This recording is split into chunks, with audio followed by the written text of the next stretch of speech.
Abram's wife Sarai had borne him no children. She had, however, an Egyptian maidservant named Hagar. Sarai said to Abram, "The Lord has kept me from bearing children. Have intercourse then with my maid. Perhaps I shall have sons through her." Abram heeded Sarai's request.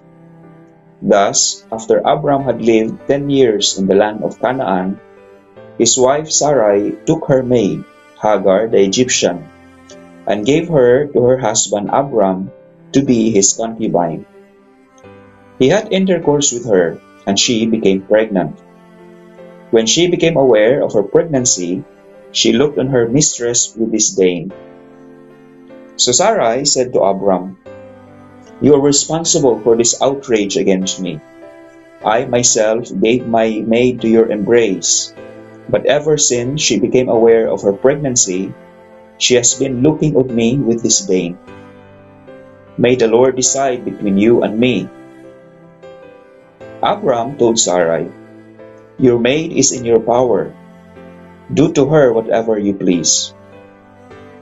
Sarai then abused her so much that Hagar ran away from her.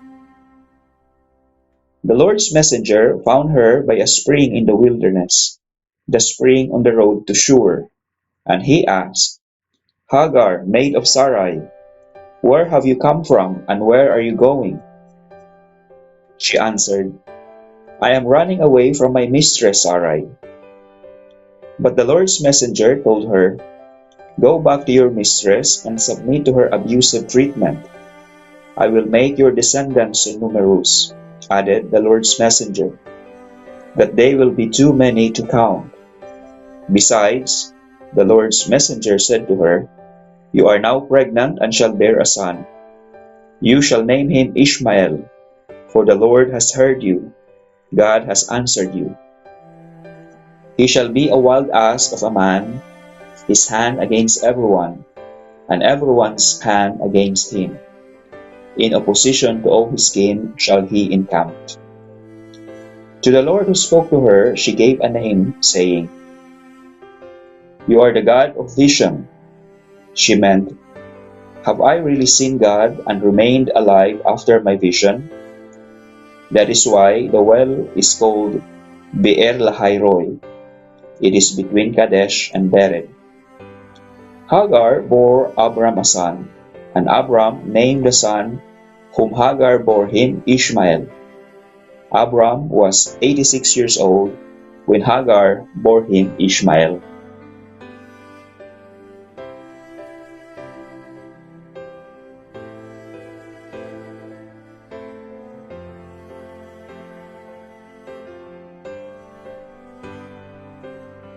When Abram was 99 years old, the Lord appeared to him and said, "I am God the Almighty.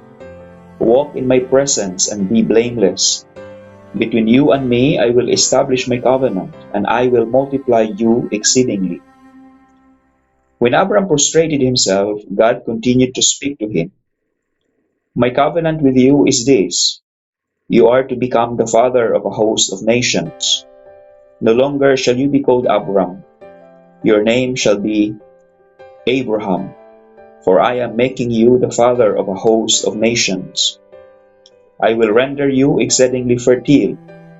I will make nations of you. Kings shall stem from you. I will maintain my covenant with you and your descendants after you throughout the ages, as an everlasting pact, to be your God and the God of your descendants after you. I will give to you and to your descendants after you the land in which you are now staying, the whole land of Canaan as a permanent possession, and I will be their God." God also said to Abraham, "On your part, you and your descendants after you must keep my covenant throughout the ages. This is my covenant with you and your descendants after you, that you must keep. Every male among you shall be circumcised. Circumcise the flesh of your foreskin, and that shall be the mark of the covenant between you and me. Throughout the ages, every male among you, when he is 8 days old, shall be circumcised, including houseborn slaves and those acquired with money, from any foreigner who is not of your blood. Yes, both the houseborn slaves and those acquired with money must be circumcised. Thus my covenant shall be in your flesh as an everlasting pact. If a male is uncircumcised, that is, if the flesh of his foreskin has not been cut away, such a one shall be cut off from his people. He has broken my covenant. God further said to Abraham, As for your wife Sarai, do not call her Sarai. Her name shall be Sarah. I will bless her, and I will give you a son by her. Him also will I bless. He shall give rise to nations, and rulers of peoples shall issue from him. Abraham prostrated himself and laughed, as he said to himself, Can a child be born to man who is 100 years old? Or can Sarah give birth at 90? Then Abraham said to God, Let but Ishmael live on by your favor. God replied, Nevertheless, your wife Sarah is to bear you a son, and you shall call him Isaac. I will maintain my covenant with him as an everlasting pact, to be his God and the God of his descendants after him. As for Ishmael, I am heeding you. I hereby bless him.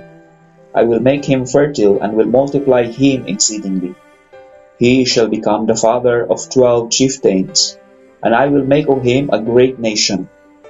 But my covenant I will maintain with Isaac, whom Sarah shall bear to you by this time next year. When he had finished speaking with him, God departed from Abraham. Then Abraham took his son Ishmael and all his slaves, whether born in his house or acquired with his money, every male among the members of Abraham's household, and he circumcised the flesh of their foreskins on that same day, as God had told him to do. Abraham was 99 years old when the flesh of his foreskin was circumcised, and his son Ishmael was 13 years old when the flesh of his foreskin was circumcised. Thus, on that same day, Abraham and his son Ishmael were circumcised, and all the male members of his household, including the slaves born in his house or acquired with his money from foreigners, were circumcised with him.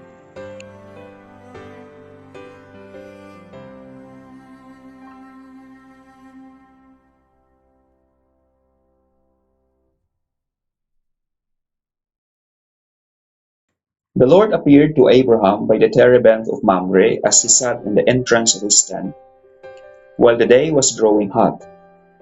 Looking up, he saw 3 men standing nearby.